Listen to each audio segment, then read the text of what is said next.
All right, hey guys, today we're going to talk about what the events that happened from the Mexican War to the 1848 election. So we're getting super close to dividing the Union and the Civil War. This new unit is going to be called Causes of the Civil War. There's a lot in this that's going to lead us to war. Principally, it's over slavery. And are we going to expand slavery or not? But there are other side issues as well. So I'm going to teach you all of it. All right, so our first essential question says, how did the Wilmot Proviso stir up the slavery controversy? Which I was just mentioning, slavery as a big, maybe the main reason we have a civil war. The second one says, what proposal does Lewis Cass suggest as a solution? And the third, who wins the 1848 election? So you should write all of these at somewhere on your packet close to the beginning, at the top or the side, maybe the margin, wherever, and come back and answer them. So we're going to start with the causes of the Civil War. And we have, of course, I told you, again, the main principal problem here is slavery. And the question of if we expand the country, these states coming in, are they going to have slaves or not? So we're going to backtrack just a smidge, I promise, just a little, and just review for literally 60 seconds about the Mexican War to set this into frame. So the Mexican War, the president during that time period, of course, you know, was James K. Polk.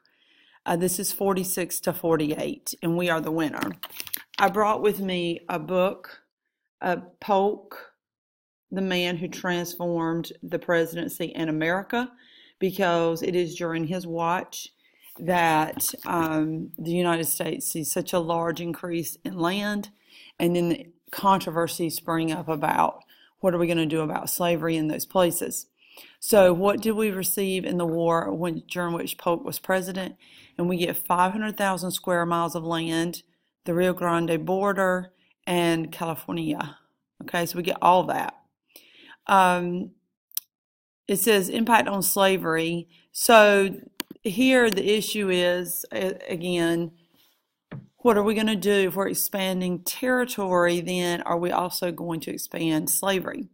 So the question up here says territorial expansion once again raised this divisive issue. Should slavery be allowed to spread west? Northern states did not want slavery in this new territory. Southern states do want slavery in this new territory. Southerners demand, they want new laws to help them retrieve African Americans who are running away. So Southerners want to expand slavery, and they want laws where they can go into the North and hunt down their escaped slaves. So this is getting really close to dangerous here, because you're going to have Northerners saying, what? You can't come up in here and accuse somebody of being your runaway and just take them. So Polk's opinion, because, you know, he's the man of the hour, his opinion is, as a Southern Democrat and a slave holder, though he logically thought through this, and he thought, this is important, big moment here. He thought if we expand the country, which we have done under his presidency, into now we have Texas and California, all these states in the West that are going to come in as states. They have all this, you know, dry, arid climate in many parts of that region. No one is going to want to take slaves out there because you pretty much cannot farm. I mean, it is a desert climate. So the question here is, why expand slavery out there? Because you can't use them for farming, and that was like the number one principal reason to have slaves. So he really thought that no one would even take their slaves out there because they would logically think through, well, I can't be a farmer in, let's say, Arizona, you know, so it's just not going to work like it had in the East, okay? So then in 1846, we have David Wilmot, a representative from Pennsylvania. So that should mean something to you. He's a Northerner. and he's going to want to add an amendment onto a war appropriations bill, which is a money bill, and it's called, we now call the Wilmot Proviso. And he says, he just slips it right in, neither slavery nor involuntary servitude shall ever exist. Okay, should not exist. No slavery anywhere, no indentured servants anywhere. Now I have a little cartoon I can show you, which will enlighten this just for a moment. This is David Wilmot, and he's saying, hey guys, I have an idea. It's absolute genius. How about we ban slavery in our new territory gained from Mexico, which would be Texas, California, New Mexico, Arizona, all that. Sure, the South might get angry, but think about it. And then the South is screaming and throwing things at him, saying, you're a buffoon. Like, what are you thinking? Okay, so of course, he's from Pennsylvania. Of course, he thinks, let's just get rid of it and rid of the expansion of it. And Southerners are, appalled by that. Not only that, but this is saying it shouldn't exist, period. Okay, so many people at the time believe Polk is pro-Southern. That's probably because Polk is also a slave owner, of course. And why do they believe that other than him being a slave owner? Because he supported a new tariff that helped the South at the expense of Northern manufacturers. And he compromised with the British on Oregon, remember. He doesn't do 54, 40, or fight with the British, but he does fight a war against Mexico for the area of Texas and later California and all that. So, Southerners are thinking, hey, he's on our side because he's fighting a war for land that'll bring in slaves. And Northerners are saying, what is he doing? It's not fair. He didn't fight a war for Oregon territory. We got less territory because he didn't fight. And that's a region where there can be no slaves. So they thought he was pro-Southern, trying to expand slavery by fighting the war with Mexico. Okay, did the Wilmot Proviso pass both houses? It passed the House of Reps, but if you remember from civics, then it has to go to the Senate. The Senate refuses to vote on it. Lewis Cass of Michigan proposes a solution, and he says popular sovereignty. Let the people decide for themselves. So when a state is formed, let's say like New Mexico or Arizona, then they can decide. Remember that process of how an area becomes a state? Eventually they get to 60,000 people. So when they get to 60,000 people and they apply for statehood, they can say to the federal government, we want popular sovereignty on slavery. We want to decide for ourselves. And they themselves will take a vote. Yes, we'll have slaves in our state, or no, we will not. This is a mess, hot mess, okay? Because once popular sovereignty, that idea takes hold, then you're going to have people trying to influence those votes to get people to vote one way or the other on the issue of slavery. Popular sovereignty is known as power to the people. So the idea here is, let's just let the people themselves decide that live in this state. But the question was, slavery is immoral and wrong, so we still should not allow states to vote, have a chance to vote for it. That was the issue. But Lewis Cass kind of throws a monkey wrench in all that. Okay, so then we have the Whig Party that forms. And it's been forming, it's been in formation, and we've talked about that, like with Tyler. But I want to show you something that'll make a lot more sense than this, but I'm going to read this to you first. The conscious Whigs, they're Northerners that oppose slavery and oppose Zachary Taylor. They thought he was wanting to expand slavery.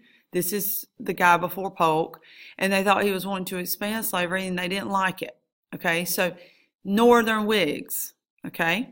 Remember, Taylor was the general that 11 Americans were killed, and Lincoln wanted to know the spot where that happened. So he's later going to be president, and they're going to feel he's going to expand slavery.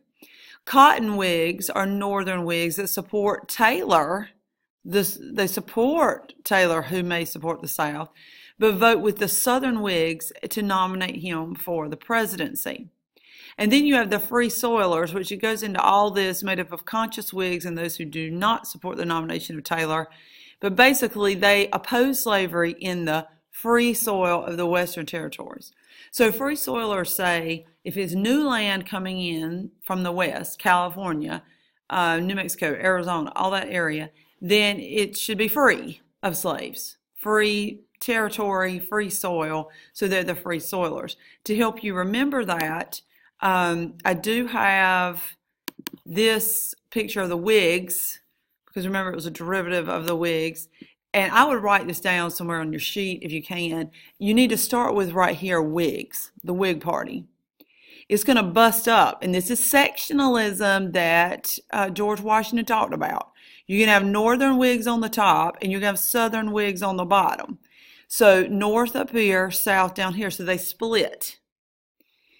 And then the North splits again into conscious Whigs, like I always say they have a conscience, and cotton Whigs.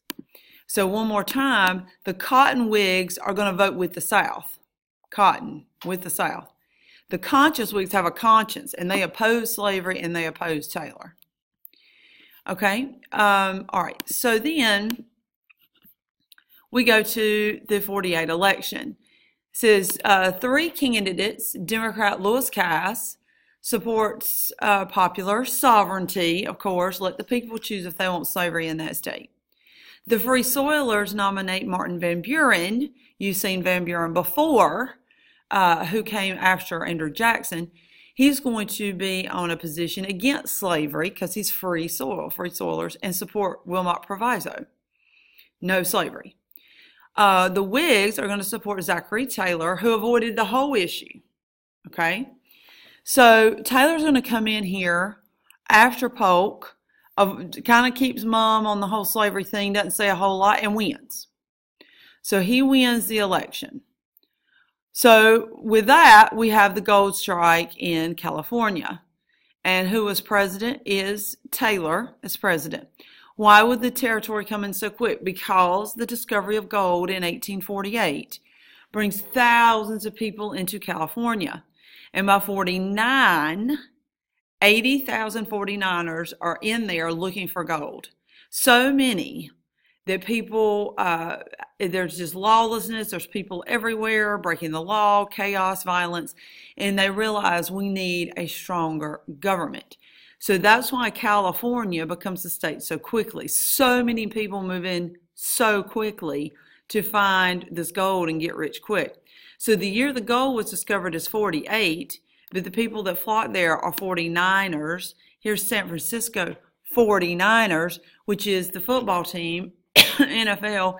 That is who these 49ers, that team takes their name from these 49er miners that are the reason why California comes in as a state so quickly.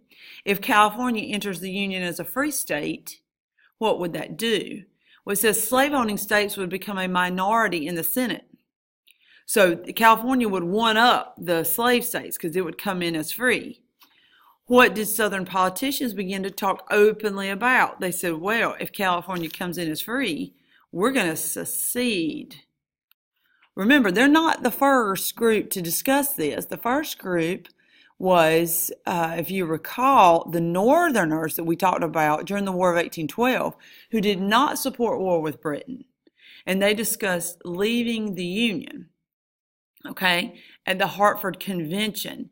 And they were seen as unpatriotic. So here's this issue again, secession, taking our states out of the Union. Okay, that was the thinking. Now I want to show you, here's another painting of 49ers digging for gold, panning for gold. You see their shovels and everything, so they're panning for gold in California, and that's how California becomes so big so quickly. I also want to show you our finalized map. Okay, here's the Gadsden Purchase that we discussed in class in the last set of notes. This little strip of land that we purchased from Mexico. But you see now the continental U.S. is solidified. We've got the original 13 colonies plus more regions, after the War of 1812. Then we have the Louisiana Purchase that's going to come in, and states are going to form from that. Then we fight the war with Mexico, and we get Texas in, and we get California, Nevada, Utah, part of Colorado, Arizona, and New Mexico.